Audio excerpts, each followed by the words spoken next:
The Great Kapok Tree, A Tale of the Amazon Rainforest by Lynne.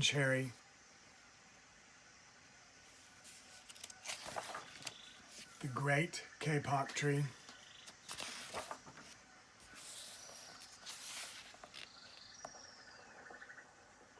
Tropical rainforests of the world. The Great Kapok Tree, A Tale of the Amazon Rainforest by Lynne.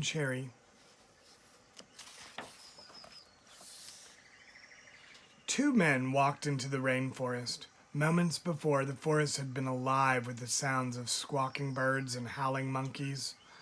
Now all was quiet as the creatures watched the two men and wondered why they had come. The larger man stopped and pointed to a great kapok tree. Then he left.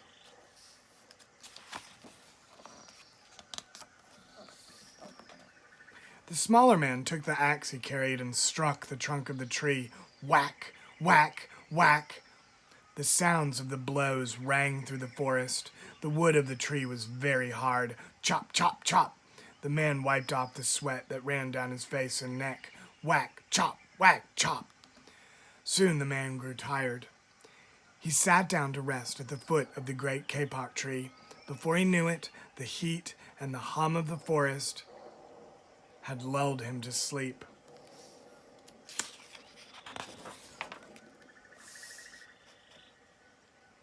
A boa constrictor lived in the kapok tree. He slithered down its trunk to where the man was sleeping. He looked at the gash the axe had made in the tree. Then the huge snake slid very close to the man and hissed in his ear.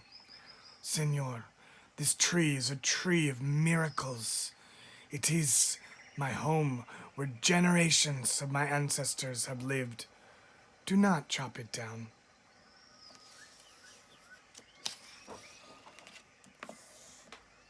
A bee buzzed in the sleeping man's ear. "Senor, my hive is in the kapok tree, and I fly from tree to tree and flower to flower, collecting pollen. In this way, I pollinate the trees and flowers throughout the rainforest. You see, all living things depend on one another."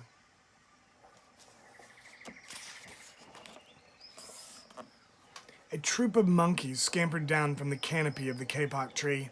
They chattered to the sleeping man. "Senor, we have seen the ways of man. You chop down one tree, then come back for another and another. The roots of these great trees will wither and die, and there will be nothing left to hold the earth in place. When the heavy rains come, the soil will be washed away, and the forest will become a desert."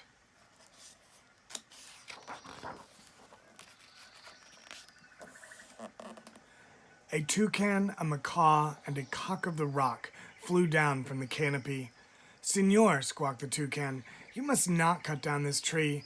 We have flown over the rainforest and seen what happens once you begin to chop down the trees. Many people settle on the land. They set fires to clear the underbrush, and soon the forest disappears.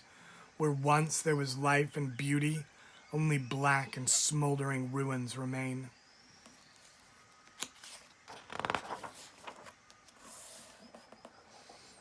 A bright and small tree frog crawled along the edge of a leaf.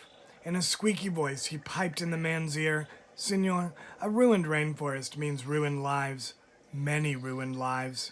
You will leave many of us homeless if you chop down this great kapok tree."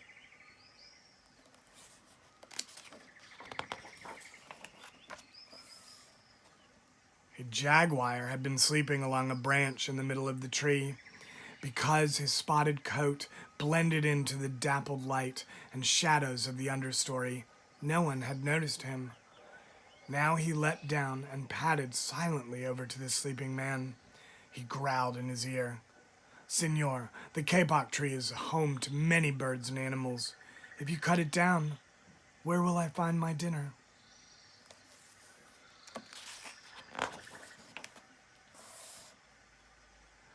Four tree porcupines swung down from branch to branch and whispered to the man, "Senor, do you know what we animals and humans need in order to live?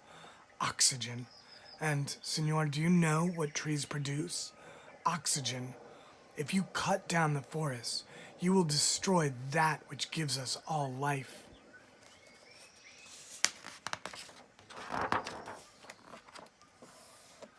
Several anteaters climbed down the Kapok tree with their young clinging to their backs. The unstriped anteater said to the sleeping man, "Senor, you are chopping down this tree with no thought for the future. And surely you know that what happens tomorrow depends on what you do today. The big man tells you to chop down a beautiful tree. He does not think of his own children, who tomorrow must live in a world without trees."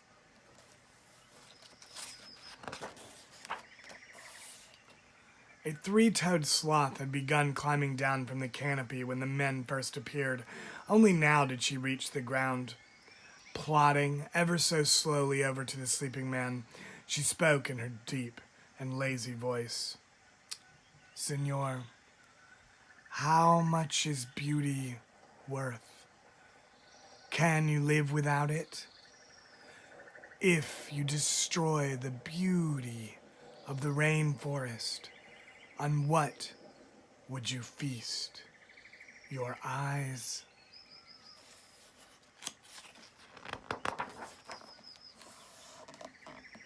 A child from the Yanomamo tribe who lived in the rainforest knelt over the sleeping man.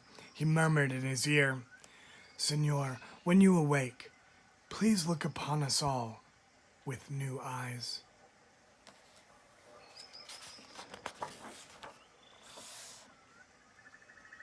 The man awoke with a start. Before him stood the rainforest child, and all around him, staring, were the creatures who depended upon the great Kapok tree. What wondrous and rare animals they were.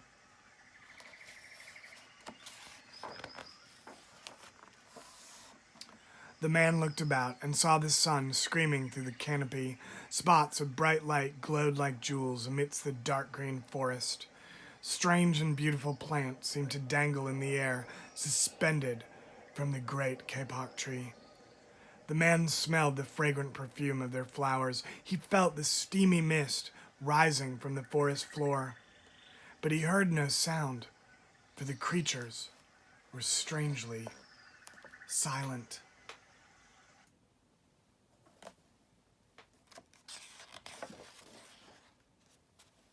The man stood and picked up his axe.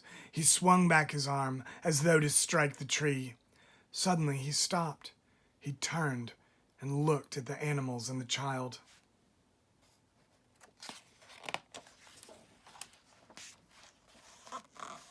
He hesitated. Then he dropped the axe and walked out of the rainforest.